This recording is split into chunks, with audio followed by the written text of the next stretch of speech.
Tommy Burkett era um jovem universitário que foi passar o feriado de Ação de Graças de 1991 na casa de seus pais na Virgínia.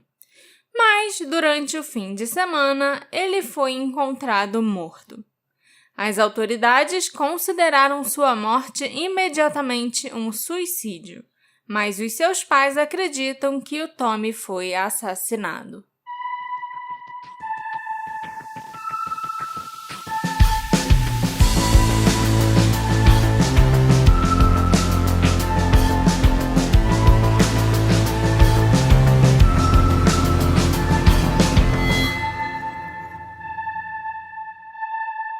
Olá, ouvintes queridos!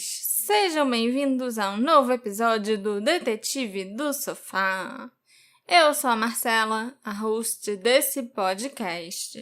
E o caso que eu trago hoje para vocês é um dos 4 que eu resolvi escrever ao mesmo tempo essa semana. Foi complicado. Me deu a louca porque eu fiz uma maratona do Unsolved Mysteries antigo. E aí, cada episódio que eu assistia tinha um caso que chamava minha atenção. Aí eu ia lá e começava a pesquisar e pensava, é esse o caso da semana. Aí escrevia, enquanto isso deixava rolando, né, mais episódios do Unsolved Mysteries, que tem 1 zilhão de temporadas. Aí vinha outro caso legal. Aí eu começava a escrever o outro caso. E assim foi. Até eu chegar no caso do Tommy e desligar a TV, né? Que foi o que resolveu. Que foi o que resolveu o problema, porque aí eu consegui focar só no Tommy. E sabe o que é curioso nesse caso, Alexandre? Que eu sempre começo falando um pouco sobre quem era a vítima, né? Como a pessoa era, como ela é lembrada pelos amigos, pelos familiares, o que ela gostava de fazer e tal, coisas assim. Mas sobre o Tommy, eu não consegui encontrar nada, ninguém falando como ele era. Isso é muito esquisito. Nem no programa do Unsolved Mysteries? Não, porque já todos os artigos que eu encontro toda a época, entrevista com os pais dele, tudo, é sempre muito direto ao ponto sobre o que aconteceu. E eu não sei se ele era uma pessoa muito tímida, talvez, ou introvertida, talvez ele não tivesse muitos amigos pra falar dele, né, na TV, nos jornais e tal. Mas eu não consegui encontrar nada sobre, quem é o Tommy? Ou como era o Tommy? Isso me deixou triste, sabe? Porque eu gosto de falar sobre as pessoas, né? Sobre as vítimas dos casos. Mas antes, Marcela, de você entrar na vida de Tommy... Na vida não, na morte de Tommy. Eu queria avisar os nossos ouvintes que esse podcast, ele conta com o apoio de pessoas supercalifragilisticexpialidocious, que são os nossos apoiadores. E esse podcast tá aí por causa deles. A gente já falou isso mais de uma vez, vou tentar manter isso breve. E se você quiser se tornar um apoiador, eu sempre deixo um link aqui, vai lá na Aurelo ver como é que é.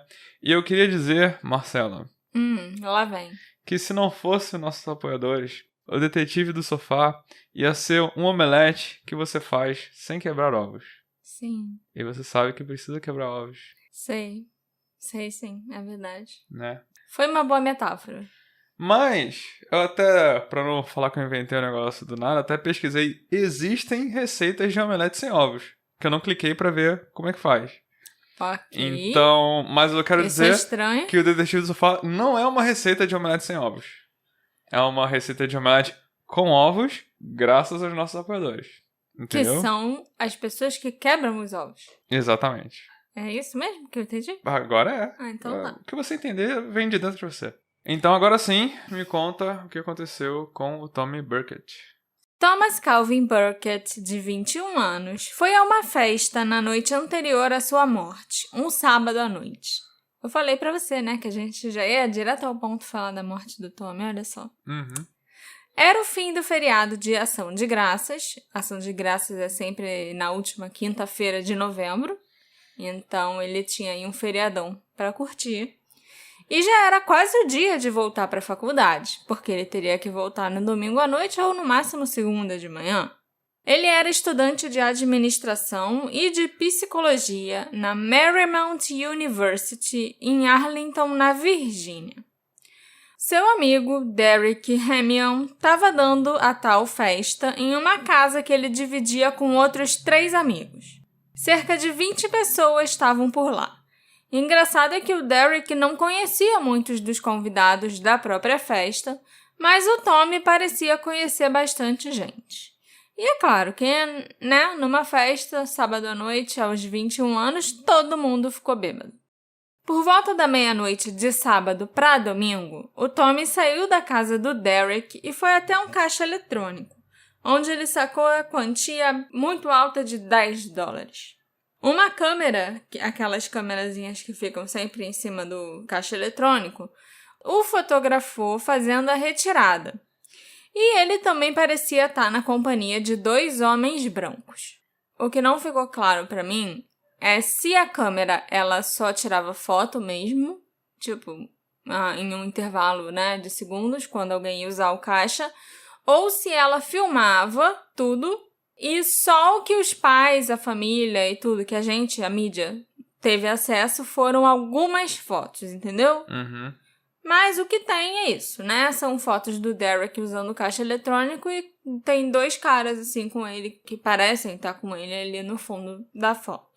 O Tommy, sempre quando ele saía, assim, ia ficar em casa até tarde, prometia ligar para os pais caso ele fosse se atrasar, se ele fosse chegar muito tarde em casa ou se tivesse algum imprevisto.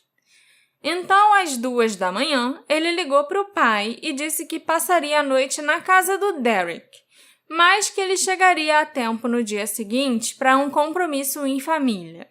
A mãe do Tommy, chamada Beth, que tinha 46 anos nessa época, era professora adjunta de poesia na George Mason University e às vezes ela também dava aula na Marymount College, a faculdade onde o seu filho estudava. A Beth ia inclusive ler alguns dos seus trabalhos numa cooperativa de artistas em Maryland na tarde de domingo. Esse era o compromisso da família, inclusive, O pai do Tommy, chamado Tom, que tinha 47 anos, também se interessava por poesia e era professor de inglês na Oakton High School, a escola local. O Tommy acordou na casa do Derek por volta do meio-dia de domingo. Ao se preparar para sair ali da casa do Derek, ele disse ao amigo que passaria ali novamente à noite, quando ele estivesse a caminho da faculdade. A família Burkett morava numa rua sem saída, num bairro bem cuidado de classe média, perto do aeroporto de Dulles. A rua deles ficava ao lado de um campo bem aberto, então cada carro desconhecido que passava pelo local chamava atenção, Tipo, as pessoas já ficavam meio, é algum visitante ou o que essa pessoa veio fazer aqui, entendeu? Uhum. Os pais do Tommy saíram de casa às 11h45 para almoçar. E quando eles estavam saindo, ouviram o som de pneus cantando. Embora eles não tenham visto nenhum carro naquela hora, testemunhas confirmaram mais tarde que o Mustang azul do Tommy foi visto sendo perseguido por um carro grande e escuro naquele momento. Depois que os seus pais, Beth e Tom, voltaram para casa do almoço, eles ficaram surpresos porque o Tommy ainda não estava em casa. Eles esperaram por ele até as 2h45 da tarde e depois saíram para a leitura de poesias da Beth em Maryland. Enquanto os pais do Tommy estavam fora, testemunhas afirmaram terem visto um sedã escuro ocupado por um homem branco estacionado 3 casas abaixo da casa da família Burkett e bloqueando a entrada da rua sem saída onde eles moravam, que se chamava Murkick Lane. O carro desconhecido ficou lá por aproximadamente 20 minutos. No final da tarde, o mesmo carro foi visto estacionado em frente à casa dos Burkett. Não havia luzes acesas dentro de casa que pudessem indicar que havia alguém lá dentro. Às 17h10, o Mustang azul do Tommy foi visto indo para oeste na Murkick Lane. Em seguida, o Mustang parou em frente à casa da família Burkett. O motorista, um homem branco não identificado, ficou parado ali dentro do carro até que todos os vizinhos entrassem em suas casas e que não tivesse ninguém do lado de fora que pudesse vê-lo. Porque na hora que esse Mustang estava estacionado, uma vizinha saiu para ir conversar com a outra e aí, elas entraram na casa de uma delas, elas observaram o carro escuro, conversaram sobre aquele sedã escuro que estava por ali, viram o Mustang do Tommy, acharam estranho que não era o Tommy que estava dirigindo o carro, fofocaram sobre isso um tempinho, e aí depois elas entraram na casa de uma delas, né? E foi só depois que as vizinhas fofoqueiras entraram que a pessoa que estava dirigindo o Mustang saiu de lá de dentro. Entendi. Era alguém que realmente não queria ser visto, ou não queria ser identificado, sabe? Às 18h10, os pais do Tommy chegaram em casa e observaram o Mustang dele desocupado, estacionado em frente ao quintal. Eles entraram em casa, chamaram pelo Tommy, mas não tiveram resposta. Então, eles foram até o quarto do filho para ver se ele estava por lá. Ao entrar no quarto, o Tom encontrou o corpo do Tommy, espancado, sentado no sofá do quarto e de frente para a porta. Os seus pés estavam cruzados na altura dos tornozelos e as suas mãos estavam no colo. A sua mandíbula parecia estar brutalmente quebrada. Sua orelha direita apresentava um ferimento bem sangrento. Seu pai observou as suas roupas rasgadas, assim como vários cortes e hematomas no corpo do filho. Uma arma estava posicionada em sua mão e ele tinha um ferimento de bala na cabeça. O Tom ficou bem chocado com o que ele viu. Saiu do quarto, fechou a porta e falou para Beth: não entra no quarto. E saiu correndo para pegar o telefone e ligar para a emergência. Mas a Beth não aguentou e viu como o Tom estava alterado e entrou no quarto. E aí ela que levou o choque de ver o filho daquele jeito, né? Pouco depois, 2 ambulâncias foram vistas indo em direção a Murkick Lane com as sirenes ligadas. Testemunhas viram a primeira ambulância virar numa rua adjacente a Murkick Lane e parar no meio-fio. Pessoas saíram de dentro do veículo e pegaram algo numa pequena ravina, assim, no chão. E depois essa ambulância foi embora lentamente, sem as sirenes ligadas. É importante abrir um parênteses aqui para informar que as investigações posteriores revelaram pegadas que iam da porta dos fundos da casa da família Burkett até essa ravina, até exatamente esse local onde a ambulância parou e algum objeto, ou objetos no plural, né, foram recolhidos. E nenhum molde dessas pegadas foi feito. Nenhuma foto dessas pegadas foi tirada, nem nada. E a gente não sabe o que foi pego também. Não.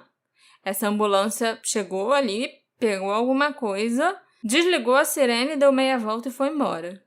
Já a segunda ambulância seguiu para a casa da família Burkett. Os paramédicos examinaram superficialmente o corpo do Tommy e avisaram a seus pais que ele já estava morto há várias horas. E depois, contrariando o procedimento normal, os paramédicos simplesmente largaram lá o corpo e o local, né, a casa da família, deixaram tudo lá, entraram na ambulância e foram embora. Geralmente os paramédicos ficam pelo menos até a polícia chegar. E até um tempo depois também, caso os policiais queiram perguntar alguma coisa, né? Mas esses aí não. Foi tipo, realmente, esse garoto tá morto aí já faz um tempo. É isso aí, gente. Valeu, tchau. Em seguida, um policial do condado de Fairfax, chamado Daryl McEachern, chegou na residência e, sem sequer ter visto o corpo do Tommy ou a cena de crime, disse para os pais angustiados: não se sintam culpados. Estudantes universitários se matam o tempo todo. Sem realizar nenhum tipo de investigação e sem nem ter visto o corpo do Tommy, o policial já tinha concluído em seu relatório que ele havia cometido suicídio. O policial Darrell, depois de ter feito essa afirmação, entrou no quarto do Tommy, onde o corpo estava, passou uns 5 minutos lá dentro, sozinho, e voltou mostrando para Beth e para o Tom um extrato bancário que ele havia encontrado e que considerou um bilhete de suicídio, porque no verso do extrato bancário, nesse pedaço de papel, estava escrito: "Quero ser cremado". A letra naquele bilhete não era a letra do Tommy, e o bilhete, inclusive, parecia ter sido rabiscado às pressas de qualquer jeito. Ok. Num aparente ato de negligência grave, nenhuma tentativa foi feita pelo Departamento de Polícia do Condado de Fairfax para preservar a cena do crime. Nenhuma fita policial foi colocada. A cena, no caso o quarto do Tommy, não foi fotografado nem analisado em busca de impressões digitais, por exemplo. Nenhuma amostra de sangue foi coletada, embora o padrão dos respingos de sangue na parede e no quarto do Tommy fosse totalmente inconsistente com a posição em que o corpo dele estava. Ele estava sentado ereto, sabe? A maior parte do sangue estava no braço do sofá, à direita dele, manchando o braço do sofá. Uhum. E ele estava só sentado ereto no meio do sofá. A bala, que tinha se instalado na parede, atrás da cabeça do Tommy, também não foi removida para que fosse feito um exame de balística. E nem a arma foi examinada. O que é mais bizarro de tudo é que nenhum sangue foi encontrado naquela bala. Como uma bala passa por dentro da cabeça de alguém sem ficar suja? Como eu disse para vocês antes, nenhum molde ou foto foi feito das pegadas no quintal da casa dos Burkett. O Mustang do Tommy também não foi revistado em busca de evidências, de vestígios, de alguma evidência, ou analisado em busca de impressões digitais, embora as testemunhas tenham visto um homem não identificado, que não era o Tommy, estacionar o veículo na frente do quintal da casa da família quando o Tommy já estava morto. Porque, as vizinhas viram o cara no Mustang, devia ser 5h30, 5 e pouca. Às 6h10 os pais descobriram o corpo, mas, segundo os paramédicos, ele já estava morto há algumas horas. Uhum. Então, alguém estacionou o carro ali quando o Tommy já estava morto. Como que a polícia não quis nem investigar ou analisar, periciar aquele carro? Nenhuma anotação foi registrada sobre uma possível encenação da cena do crime ou da posição do corpo. Além disso, nenhuma anotação também foi feita sobre a mandíbula quebrada da vítima, sobre a sua orelha machucada, escoriações, hematomas e roupas rasgadas. Foi somente numa segunda autópsia particular que esses ferimentos foram descobertos e registrados. Além disso, a vizinhança não foi investigada em busca de testemunhas. E quando os vizinhos abordavam os policiais para tentar dizer as coisas estranhas que tinham visto naquele dia, eles eram informados de que o departamento de polícia não queria ouvi-los. Quando uma terceira ambulância chegou, dessa vez para levar o corpo do Tommy, um policial chamado Nathan Lane riu descaradamente dos pais do Tommy quando seu corpo foi levado às 7h06 da noite. E a Beth e o Tom estavam chorando desesperadamente. Nossa. Enquanto o Nathan Lane ria da cara deles. Por quê? Porque ele é mau. Ok. Outra curiosidade que não tem, explicação é que o corpo foi levado às 7h06 da noite da casa da família Lane. E ele só foi chegar no necrotério às 8h34 da noite. O necrotério ficava a 2 quilômetros da casa da família.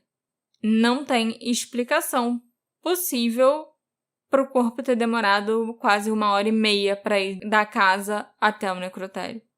O detetive responsável pelo caso, chamado Thomas Lyons, disse para o Tom que eles deviam limpar logo aquela bagunça, aquela sujeira e o sangue que estavam no quarto do Tommy.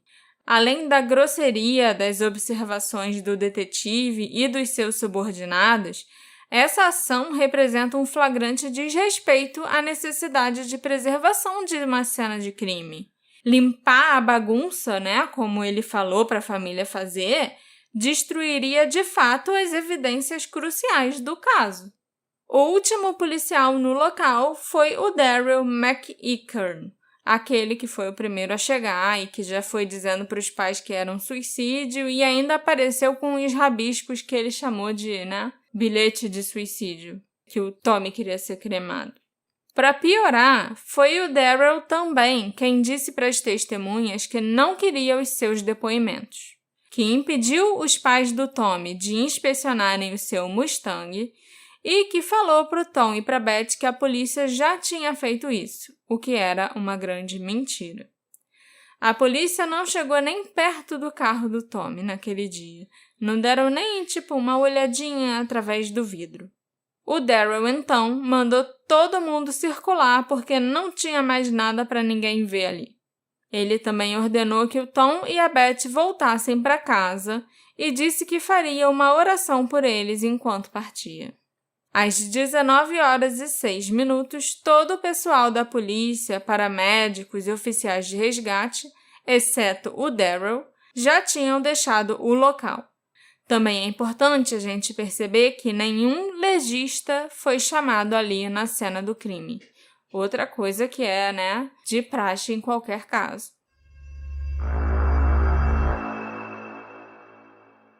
O Tommy estava no 3º ano da Universidade de Marymount, no outono de 91.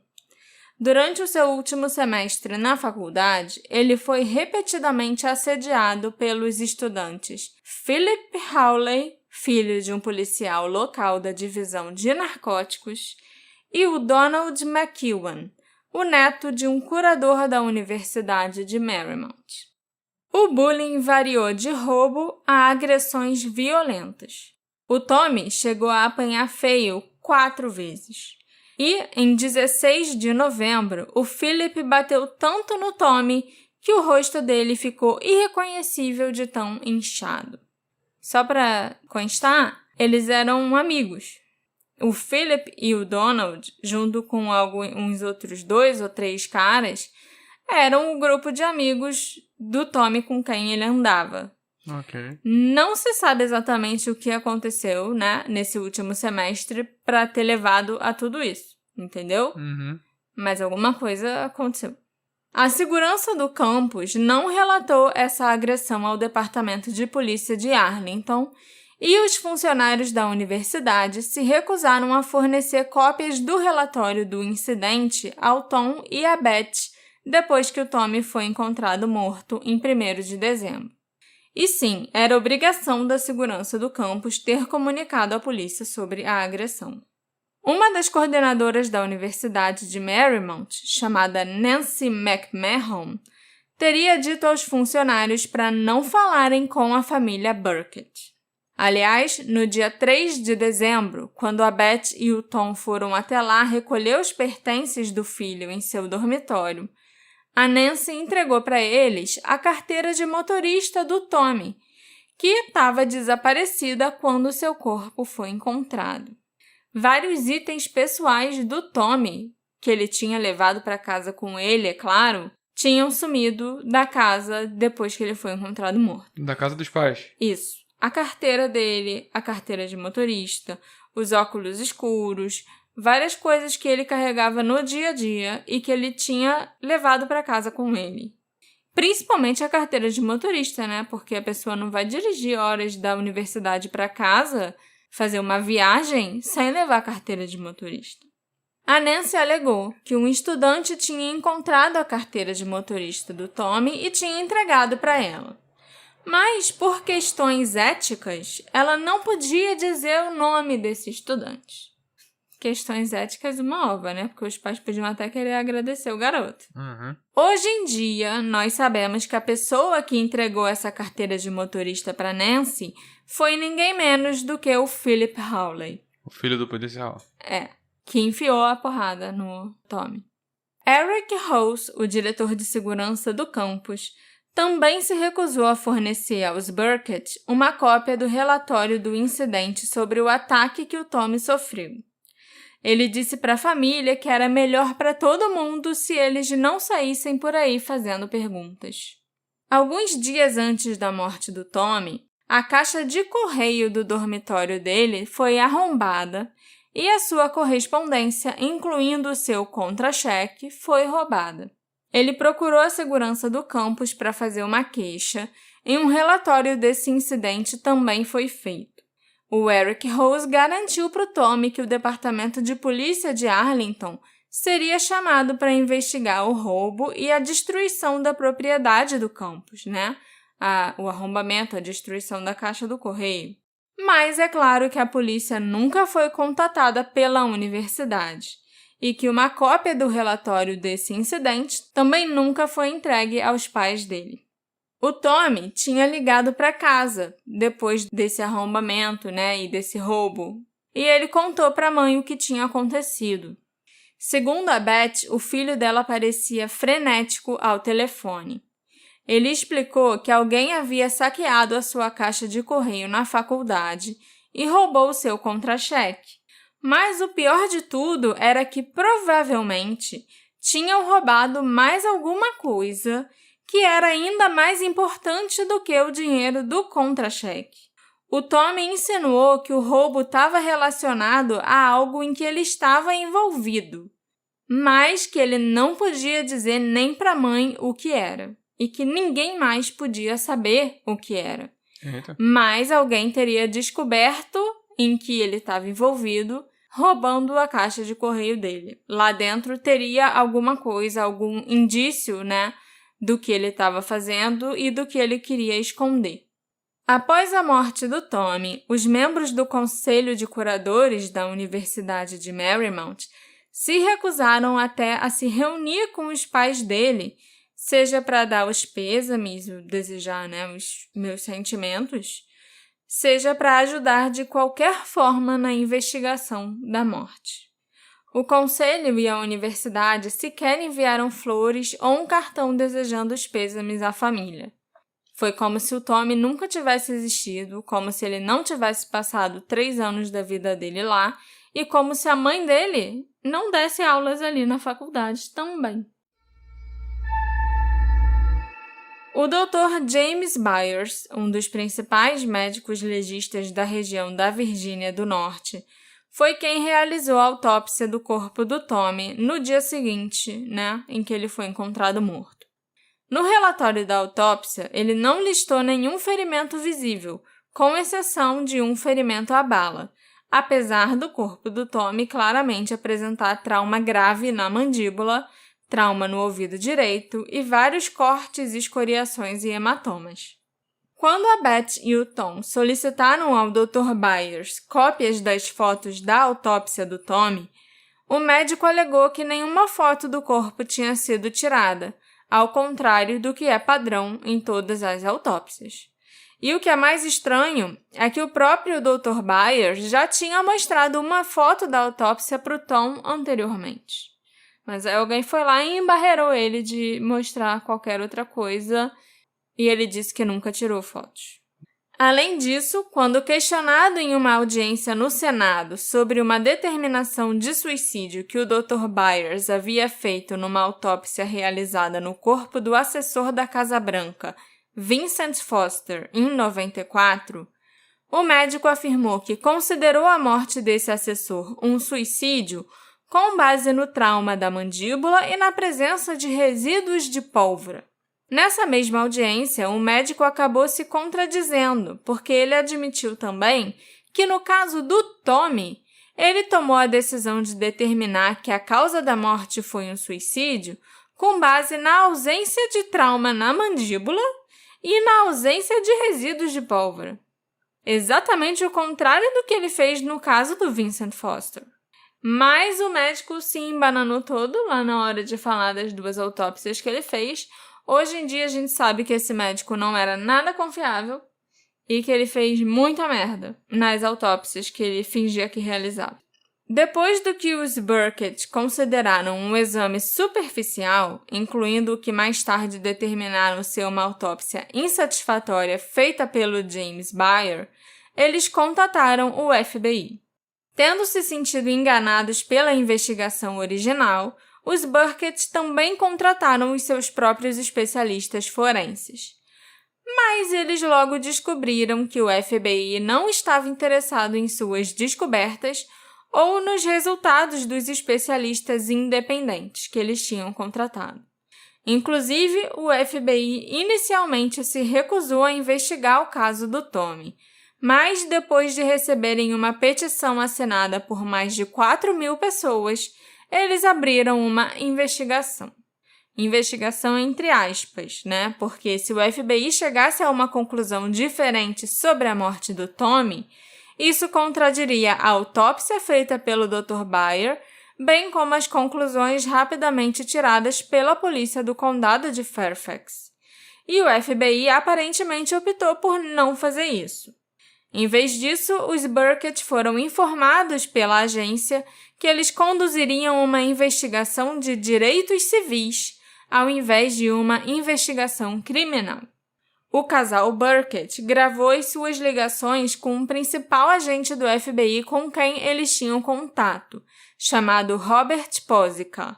Nessas gravações, o agente Pozica pode ser ouvido em tom ofensivo, proclamando que ele estava conduzindo uma estreita investigação de direitos civis e não uma investigação relacionada à morte do Tommy.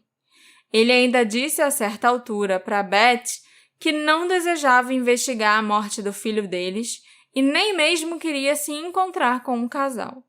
Por fim, o agente Pozica acabou concordando em se encontrar com eles 5 meses após o início da investigação.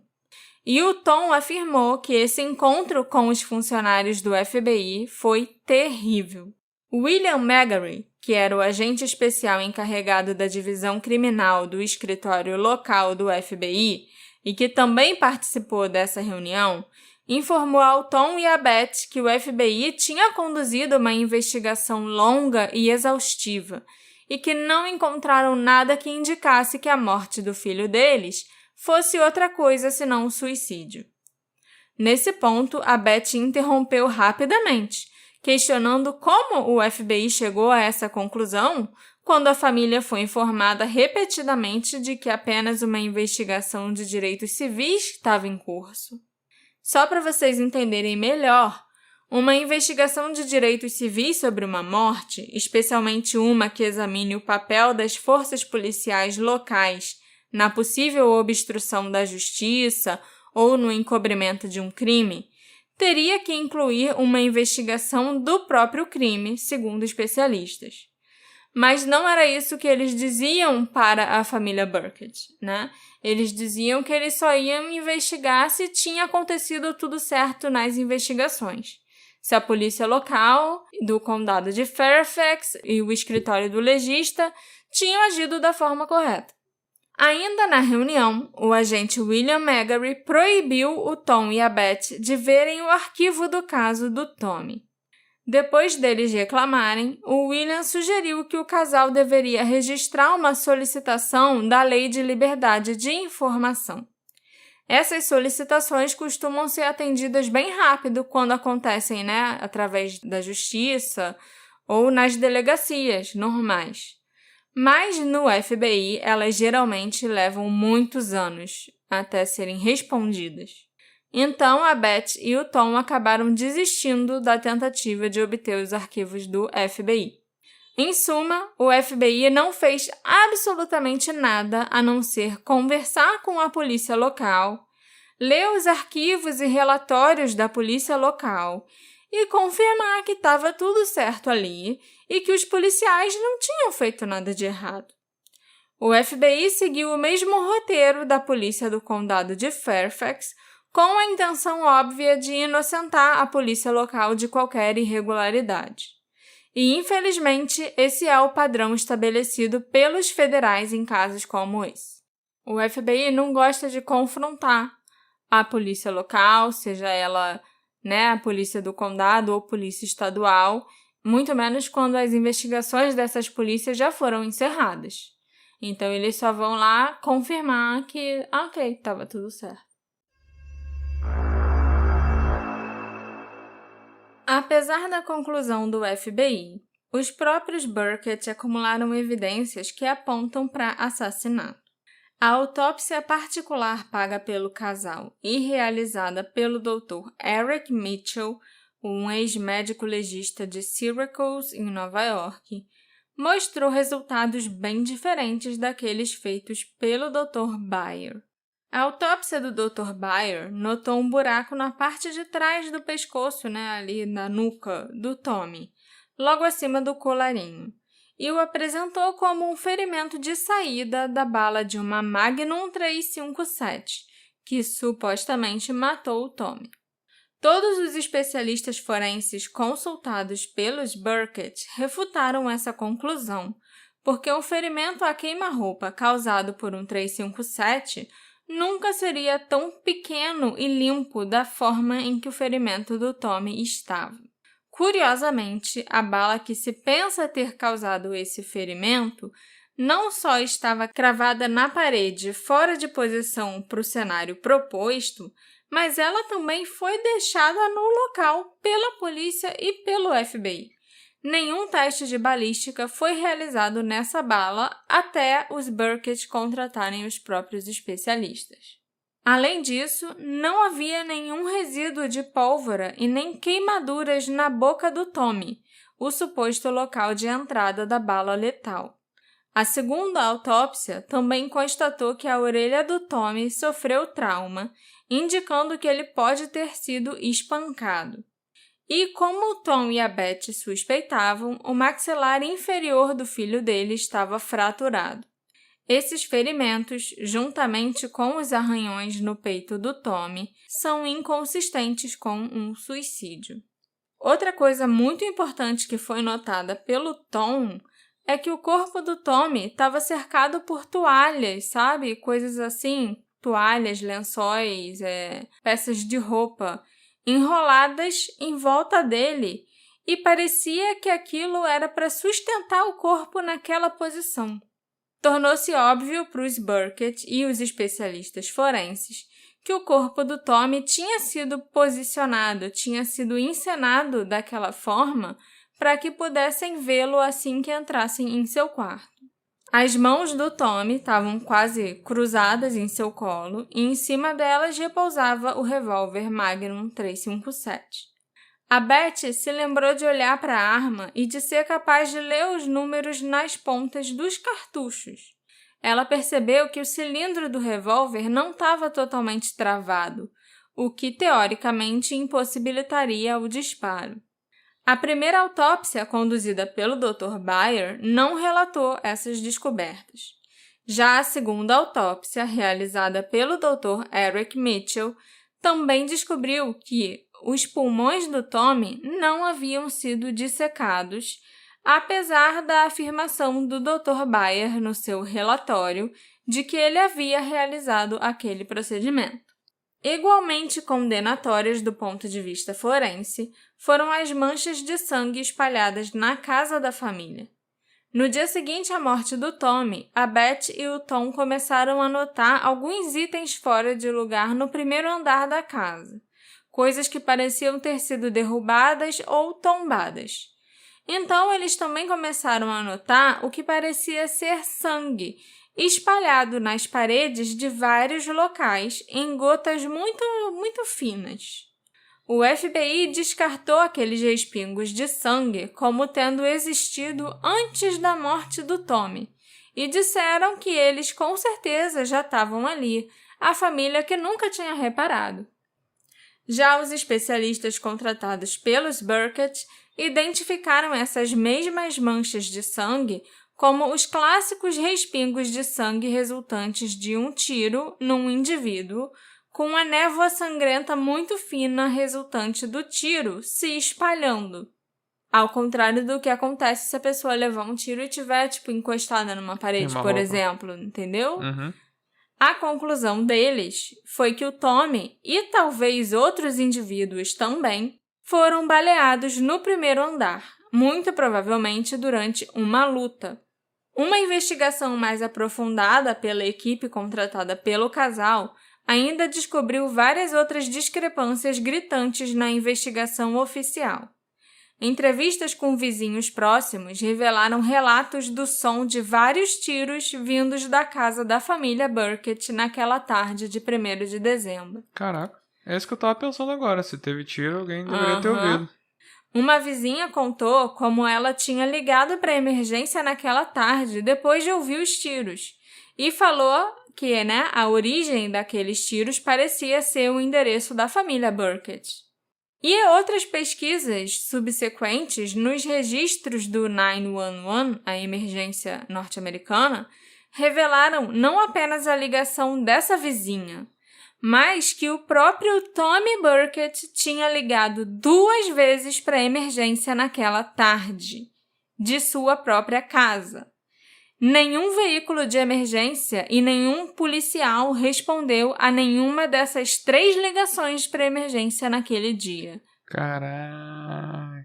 A Beth chegou a ligar pessoalmente para o departamento de polícia para perguntar se o Tommy tinha ligado para o 911 no dia da sua morte, porque ela queria ter certeza. Ela não conseguia acreditar, nesse absurdo que os investigadores que ela contratou descobriram para ela, entende? Uhum.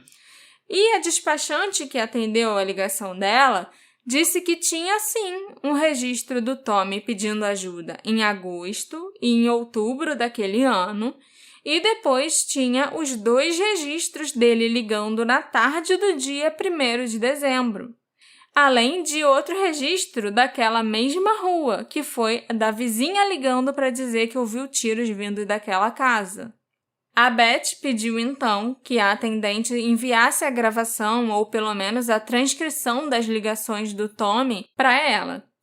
Mas a despachante notou que as gravações tinham sido apagadas.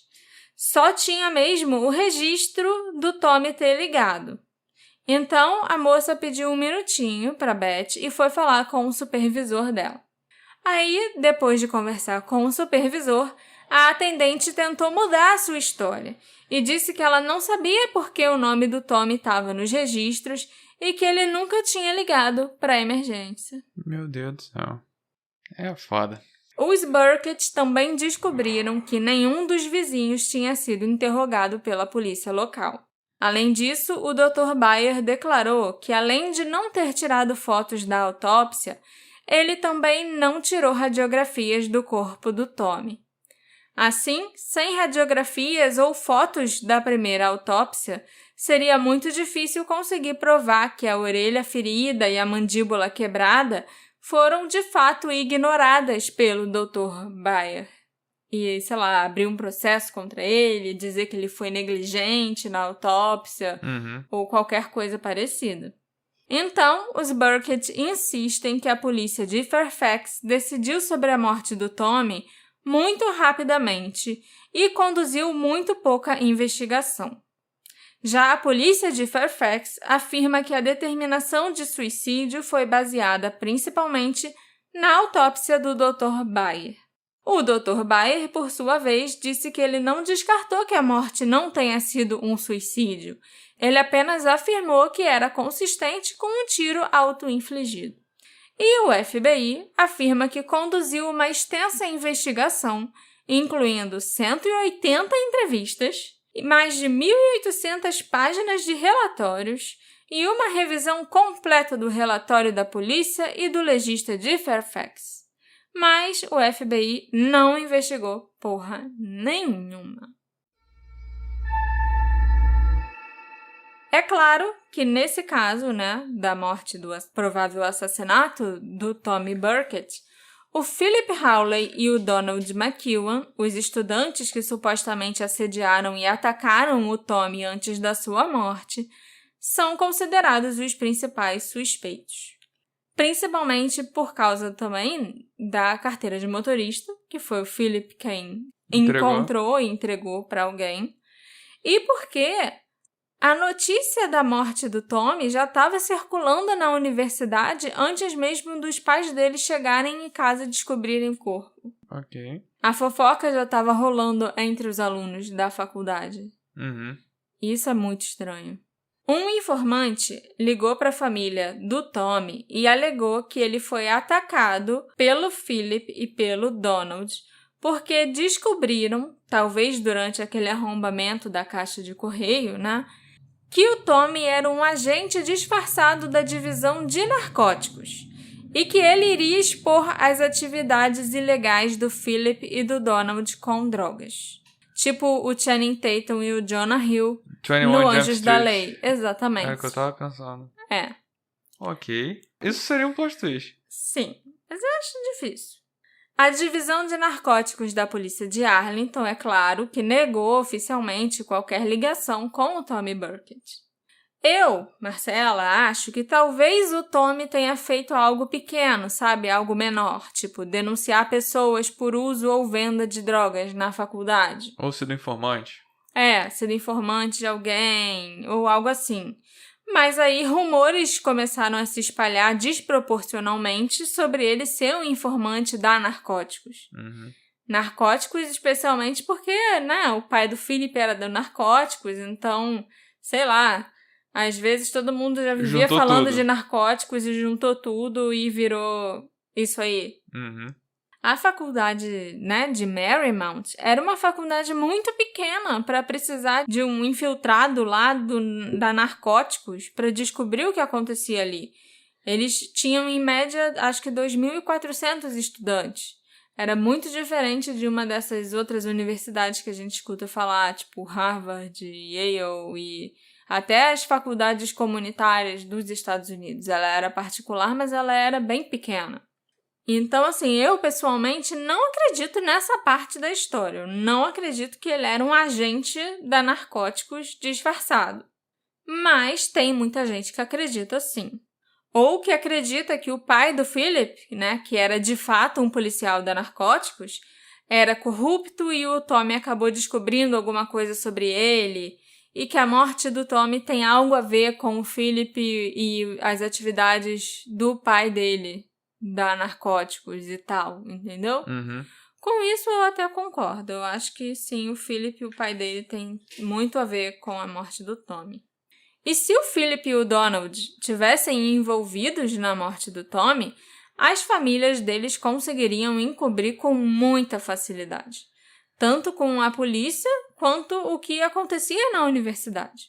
Mas, né, voltando ao informante que falou com os pais do Tommy, essa pessoa também afirmou que o Tommy teria sido espancado até a morte com um taco de beisebol e que listas telefônicas, as páginas amarelas de antigamente, foram usadas para minimizar os hematomas e absorver o sangue. Tipo, surra de toalha molhada, né? Que não deixa hematoma na ditadura.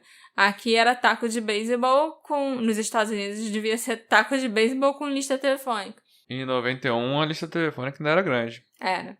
E, de fato, o Tom e a Beth já tinham notado que as suas listas telefônicas haviam desaparecido depois da morte do filho.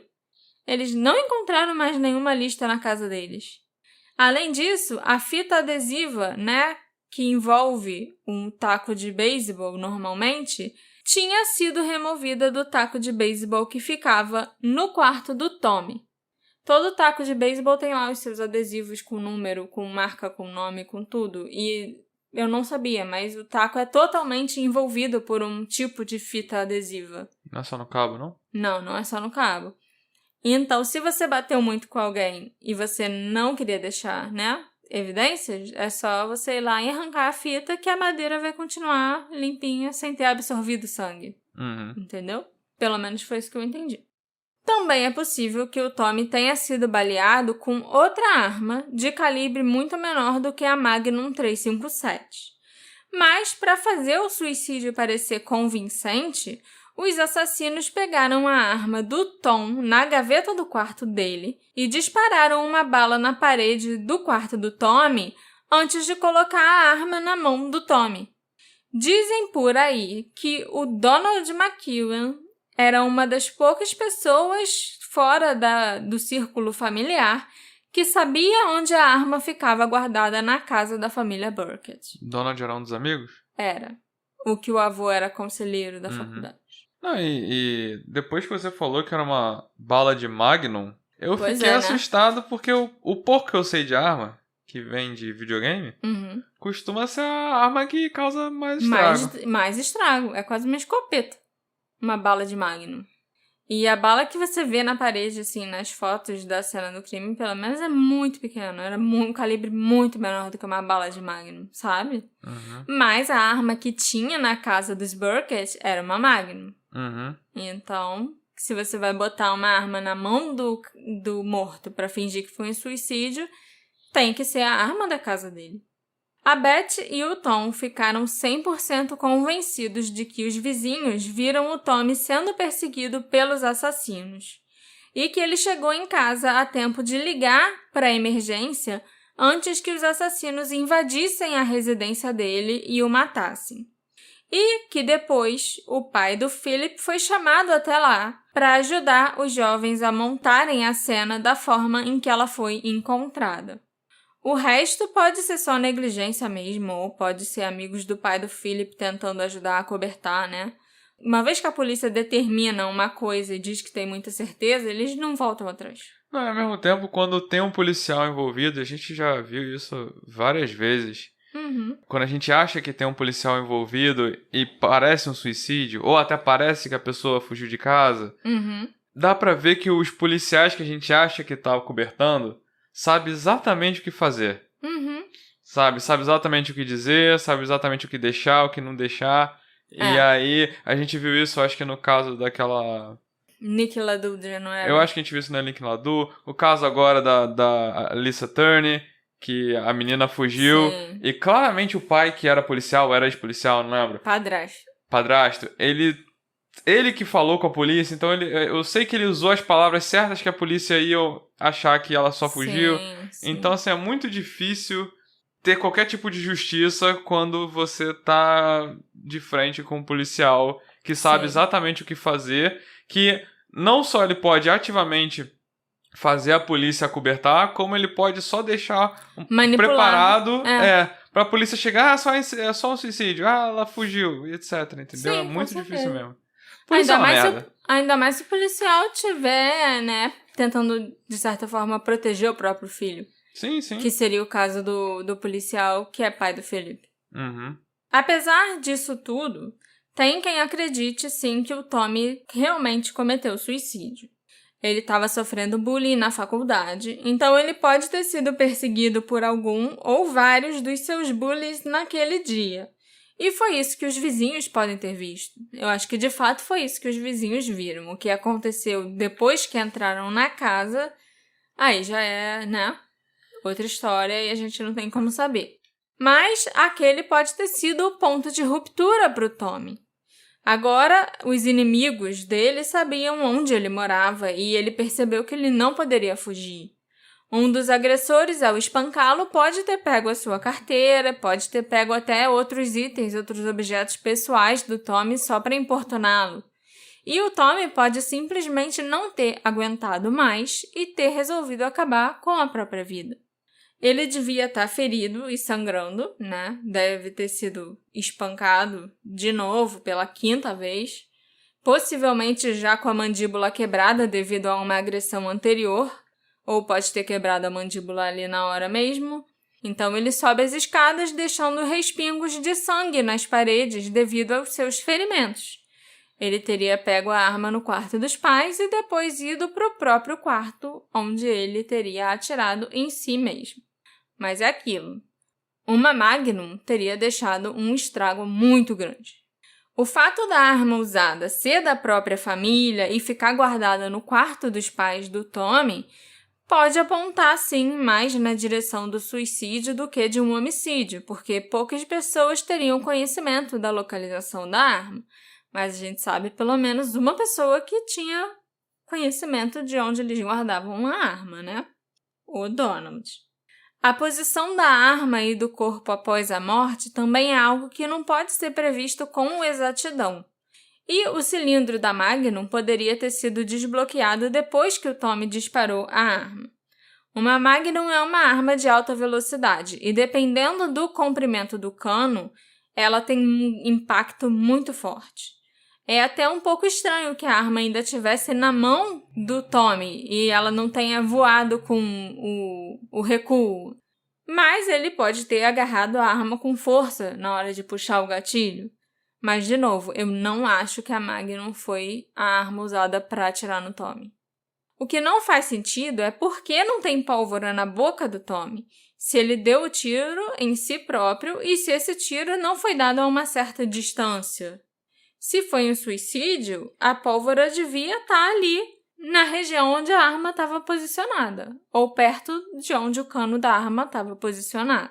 Pelo que eu pesquisei, sempre que as pessoas morrem dando um tiro na própria boca, a boca fica toda queimada.